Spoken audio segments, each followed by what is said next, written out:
네, 월스트리트 모닝 브리핑 함께하고 있습니다. 현재 시각 벌써 7시 12분 지나갔고요. 바로 그레너리 투자자문 이완수 대표 만나보도록 하겠습니다. 대표님 어서 오세요. 네, 안녕하세요. 네. 어떻게 좀 적응되셨어요? 네, 피곤하시죠? 네, 적응됩니다. 뇌를 속이세요. 예, 네, 나는 적응 중이다 이렇게 네. 뇌를 속이시면은 네, 예, 됩니다. 네, 정신력으로 버텨야죠. 예, 제가 한 3년째 이렇게 하고 있는데 뇌를 살짝 속이면은 네. 되더라고요. 예, 안 네. 되는 건 없더라고요. 인간의 몸이 위대한 게 다 그렇죠, 적응됩니다. 그렇습니다. 우리는 적응의 동물. 우리 네. 시청자분들도 저희한테 좀 적응 잘 해주시길 바라겠고요. 네. 뉴욕 증시가 선방을 한 거죠? 이 선방한 정도면? 거죠. 네, 네. 그래서 이 지표 한번 보시면은 네. 어제 이제 S&P하고 나스닥이 조금 이제 하락을 했어요. 사실 시장에서는 무디스의 국가 신용등급 부정적 전망에 좀 파급력이 있지 않겠느냐 네. 이렇게 봤는데 영향은 제한적이었고요. 국채 수익률도 뭐 거의 변동이 없었고 달러와도 큰 변화가 없었다. 네. 그러니까 어제 같은 경우에 그냥 빅테크들이 이제 뭐 상승 피로감이 좀 누적되지 않았느냐. 그래서 애플이라든지 넷플릭스, 마이크로소프트는 좀 하락을 했고요. 네. 아마존, 메타라든지 알파벳은 좀 상승했고, 그다음에 좀 관심의 대상이 됐던 금융주도 뭐 JP 모간, 웰스파고라든지 뭐 멜론은행은 좀 하락을 했고요.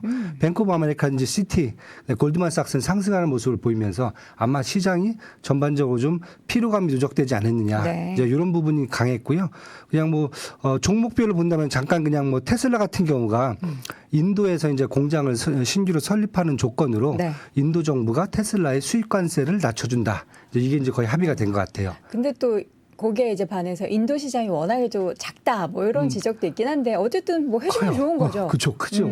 상대적으로 사실 크죠. 아직까지는 이제 파이 아직까지요, 자체가 그죠. 작기 때문에 아직, 기대 안 하는데 예. 또 좋으려고 긍정적으로 또 모멘텀 만들다 보면은 향후의 성장성이 그럼요. 또 이럴 수도 있는 거죠. 네, 그것 때문에 이제 주가가 어제 한 4% 오르고 여기뿐만 아니라 이제 이제 루시드라든지 아니면 이제 리비안도 같이 이제 상승하는 모습을 보였고요.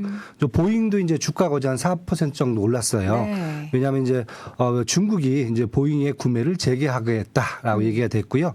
그다음에 아랍에미리트가 거의 신형 그 모델을 거의 70대 이상을 이제 95대. 95대 이상을 네. 명확하죠, 제가? 예. 요즘 숫자 약해져갖고 네. 제가 95대더라고요. 네. 예. 그래서 또 지금 오르면서 아마 중국발 또 파워가 또 나오지 않느냐. 그래서 지금 CEO 만찬이요. 그 시진핑 주석하고 200명. 이제 200명 CEO 만찬이 지금 되게 기대가 된다. 예, 그러고 지금 있습니다. 자, 우리가 이제 여러 가지 기대하는 부분도 있긴 하지만 이제는 뭐 별 영향 없다라고 해도 그래도 발표되는 지표 가운데 CPI에 항상 많이들 주목을 하시는 것 같아요. 네, 맞습니다. 이번 주는 이제 사실 내일, 오늘이죠. 오늘 오늘 밤. 밤으로. 그죠. 이제 미국 10월달 CPI가 지금 이제 발표가 되는데요.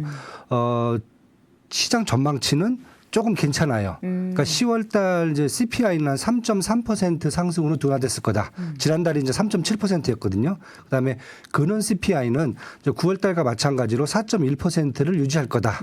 그래서 시장에서는 이 정도면 괜찮지 않을까라고 보는 측면도 있을 거고요.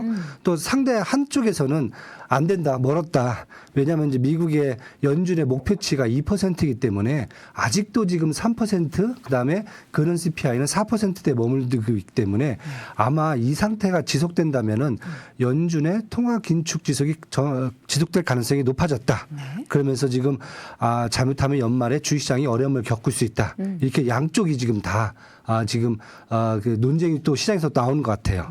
그러면서 지금 문제가 되는 게 이것뿐만 아니라 제가 이제 잠깐 뭐 그림 하나 들고 왔는데 정부 셧다운 위기감이 또 나왔습니다. 거의 좀비예요. 죽은 것 같은데 다시 살아나고. 이 뉴스는 네. 어떻게 좀 뷰수가 높나요? 별로 다들 셧다운 뭐 이러다가 뭐 다들 결국 막판에 합의하겠지. 아니면 또 뭐 그쵸. 또 연장하겠지 네. 뭐 이런 거 아닌가요? 네. 그래서 뉴스에서는 지금 보면은 애널리스트들 한 40% 가능성을 본다. 왜냐하면 이제 15일에 이제 지금 일단 본회의에 이제 오늘 밤에 상정이 될 거고요. 네. 이제 존슨 하원 의장이 이제 상정한다고 얘기를 했고 상정한다고 얘기를 했고요. 이제 15일에 이제 투표가 있을 예정이고요. 마감 시일은 이제 17일이에요. 근데 지금 이번 임시안에서 문제가 되는 게 우크라이나하고 가자지구 지원 문제 있잖아요. 네. 이게 빠졌어요. 그래서 민주당이 지금 되게 반대할 가능성이 높아졌다. 그러네요. 만약에 이 문제가 인플레이션 우려하고 무디스의 신용등급 하락 여파 결합될 경우에 아마 국채 수익률 상승이라든지 미달러 상승 가능 다시 3구 현상을 또 일으킬 수 있는 파장이 오지 않겠느냐. 약간 조심스러워 보여요. 네. 대부분 다 통과되겠지라고 생각을 하는데 혹시나 해서 한 지금 40% 가능성을 보고 있다. 이렇게 리포트는 얘기를 좀 하고 있습니다. 네. 자, 이어서는 기업들 이슈 하나씩 보겠는데 네. 밤사이에도 엔비디아가 소폭이긴 하지만 네, 계속해서 초록불을 켜는 모습이었습니다. 네, 그렇습니다. 새로운 소식이 있네요. 네, 엔비디아가 이제 AI 칩을 이제 새로운 걸 또 모델을 냈어요. 기존에 이제 H100이었거든요. 이제 주력 제품이. 근데 H200 칩을 출시를 했고요. 저게 2배 빨라서 네. 200으로 바뀌었어요. 200입니다. 네, 2배 빠른 출력이고요. 네. 보시면은 그림이 보시면 재밌는 게 H100에는 여기 HBM 그 4개가 꽂혀 있었거든요. 여긴 8개입니다. 아, 그래서 2배 빨라질 수 꽂힌 있는 것만 거군요. 딱 그냥 2배로 늘어났다. 가격도 2배로 올라간 건 아니겠죠? 가격은 아직 지금 발표를 안 했어요. 왜냐하면 본격 생산은 내년 2분기에 본격 생산을 하겠다. 네. 지금 AMD가 이 정도의 지금 모델을 이미 지금 출시를 해갖고 연말부터 지금 상용할 걸로 지금 얘기를 하고 있거든요. 네. 그래서 지금 어느 정도가 지금 될지는 지금 사실 모르겠어요. 가격대가. 근데 아마 AMD 정도 수준 나오지 않을까. 이렇게 지금 보여주고 있습니다. AMD의 기존의 속도가 굉장히 빨랐던 그쵸. 정도의 네. 네. 그러니까 AMD도 지금 개발을 해놓고 네. 발표를 한 다음에 아직까지는 지금 저기 이제 본격적인 생산은 지금 아직 안 하고 있는 상태예요. 그리고 이 11월 말쯤에 MI300X라는 칩이에요. 이것을 이제 11월부터 12월부터 이제 본격 생산을 하겠다라고 얘기한 상태거든요. 그래서 두 개가 좀 경쟁 구도로 갈 걸로 지금 얘기가 되고 있고요. 이제 엔비디아는 11월 21일 날 실적 발표가 있어요. 네. 근데 전망치가 사실 지금 좋지가 않거든요. 4분기가. 그러니까 2분기에는 지금 135억 달러를 지금 그 실적 발표가 매출이 나왔었거든요. 그런데 지금 이번 3분기는 지금 114억 달러.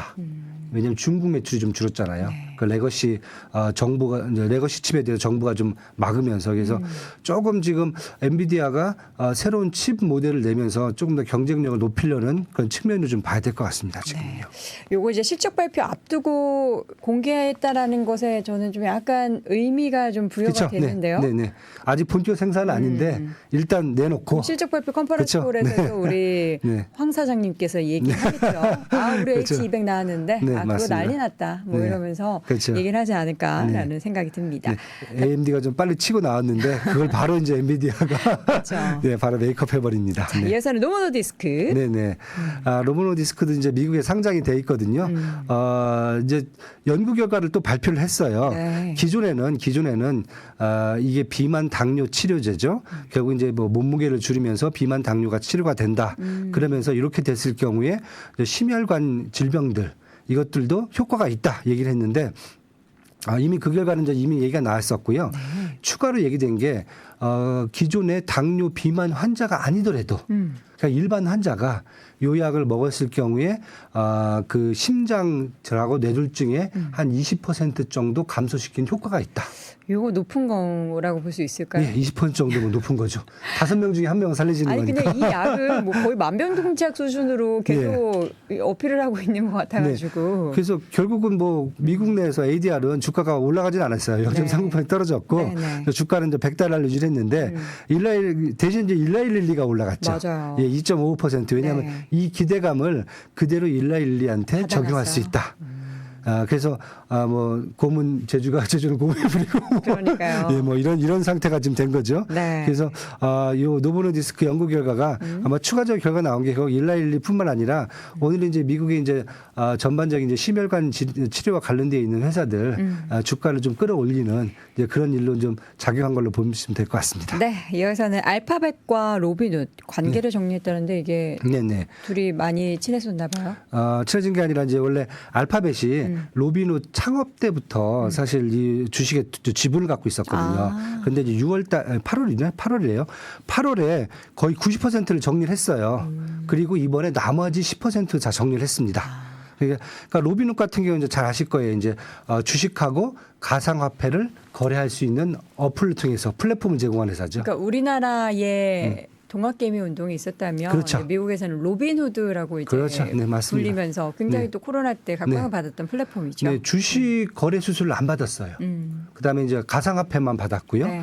그래서 한때 유저가 2천만 명이 넘었었어요. 그래서 완전히 스타트업 중에서 이제 거의 상위권으로 지금 간주를 했고 알파벳도 이 플랫폼 회사에 대해서 되게 이제 애착을 갖고 있었는데 네. 결국은 정리를 했다. 왜냐하면은 2021년에 게임스탑 사태가 있었거든요. 네. 그때 저 개인들이 사실 헤지펀드 공매도에 대응하기 위해서 이 로빈후드에서 여기에서 막 거래를 했어요. 수수료가 없으니까. 네네. 근데 갑자기 로빈후드가 게임스탑뿐만 아니라 몇몇 종목에 대해서 우리 플랫폼에서는 거래를 정지하겠다. 이렇게 해버렸어요. 그러면서 갑자기 유저들이 다 탈출했죠. 그래서 지금은 이제 한 1,000만 명 정도 유저가 있어요.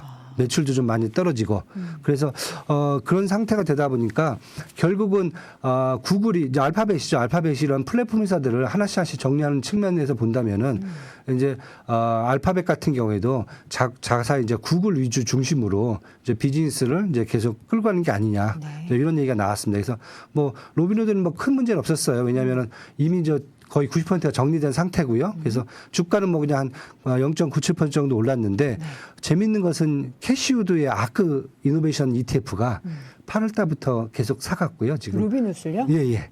지금 한 4% 넘게 지분을 보유하고 있습니다. 그래서 돈 누나님은 약간 좀 극과 극이라서 좋을 때는 또 그렇죠. 되게 각광을 받았는데 또 안 네. 좋을 때는 너무 또 안 네. 좋은 시기에 네. 매수를 하셔가지고 이게 또 어떤 시그널이 될지는 모르겠네요. 네, 그래서 시장에서는 아마 이제 아크 펀드가 ETF가 또 들어왔으면은 분명히 또 저평가를 누렸을 거다. 네. 뭐 이런 얘기가 있습니다. 지금은요. 알겠습니다. 네. 마지막으로 간략하게 주요 일정 확인해 볼까요? 네. 지금 표 보시면 이제 오늘 이제 밤에 미국 CPI 이제 하고 그런 CPI가 10월 달치가 발표가 되고요. 그쵸. 예측치는 3.3%하고 4.1% 이렇게 이제 보시면 될 것 같습니다. 그리고 이제 에이펙 주요 일정이 지금 다들 관심 대상인데요. 오늘부터는 이제 기업 CEO들 회의가 있고요. 네. 이미 경제부처 장관들은 좀 조율을 거쳤어요. 그래서 옐렌 재무부 장관하고 그다음에 중국의 경제부총리가 이미 회담을 거쳤고요. 네. 예, 그리고 15일부터는 이제 정상들 회담이 이제 지속된다 이렇게 보시면 될 것 같고요. 중동 지역 리스크는 좀 계속 보셔야 될 것 같고요. 네. 오늘부터는 이제 주요 기업 중에서 이제 홈디포라든지 저 월마 그 전반적인 이제 이 소매 유통업체들이 오늘부터 이제 실적 발표가 들어갈 것 같습니다. 네. 네, 그거 지켜보시면 될 것 같습니다. 알겠습니다. 이렇게 해서 주요 이벤트들 무엇이 있는지까지 정리해 드려봤고요. 월가의 소식 오늘도 그레너리 투자자문 이완수 대표 함께했습니다. 대표님 고맙습니다. 네, 감사합니다. 외환위기 오는 거 아니에요? 금융위기 오는 거 아니에요? 이런 질문들을 좀 굉장히 많이 받았었습니다. 탐욕이 되게 강했을 때 위험자산으로서의 극단적인 쏠림이 나타나고 공포감이 극에 달했을 때 안전자산으로서의 극단적인 쏠림이 나타나거든요. 과거의 일이 미래에 똑같이 일어난다 이건 아니지만 그때 당시에 위기 상황에서는 어떤 공통점들이 있었는지를 보면서 우리가 대비를 하는 방법도 고민해 볼 수 있고요. 과거를 제대로 이해하는 순간 위기의 실체가 드러납니다. 오건영의 현실 경제 이야기를 서점에서 만나보세요.